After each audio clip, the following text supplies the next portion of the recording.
We are going to go over the nomenclature of these compounds which are here, giving the UPAC names.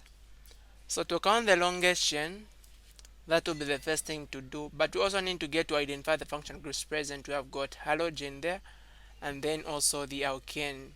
The O of this chain is an alkane. So we need to go in the direction that is going to give us a lower number to this as a group. But we also need to look at other groups which will be present. So if we get to count straight, are we going to get a longer chain, or we're going to count in that direction? So let's see. Question number 1, number 2, number 3, number 4, number 5. If we go straight, 6, 7, 8. So if we go straight, we are finding 8. What if we go first on top? 6, 7, 8, 9. So we are getting 9. So that is the direction in which we are going to go.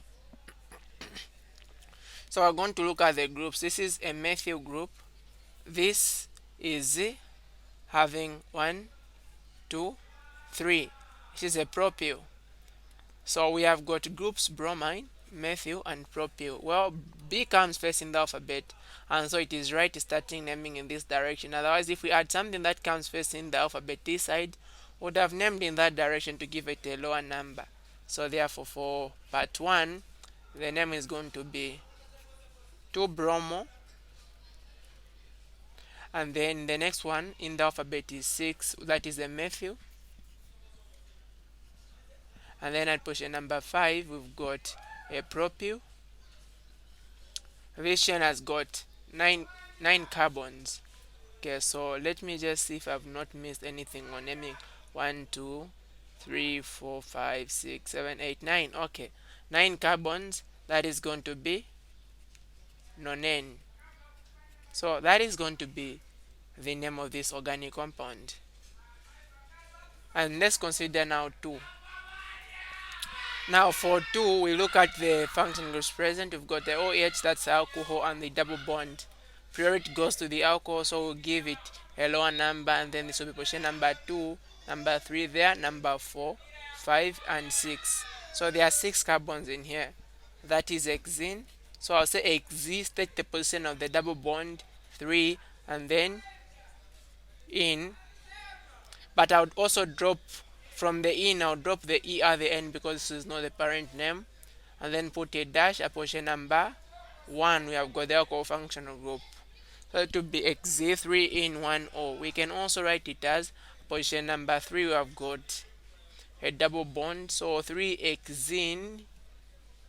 I'll drop the E at the end of hexene, and then put 1 O. If we had more than one alcohol functional groups, we would have maintained the E at the end.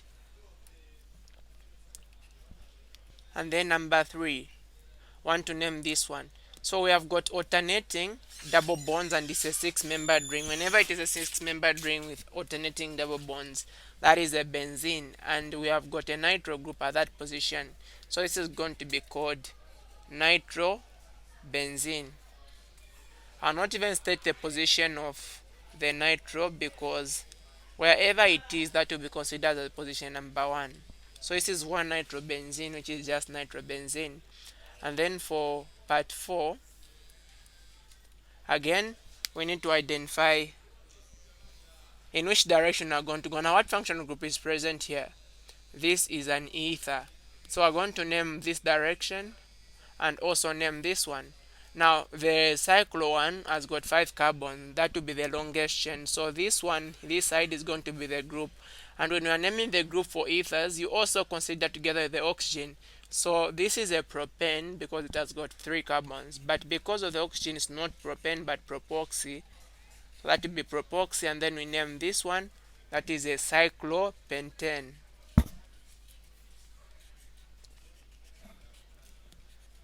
So that is going to be it for this one. Thank you so much for watching. Enjoy your day.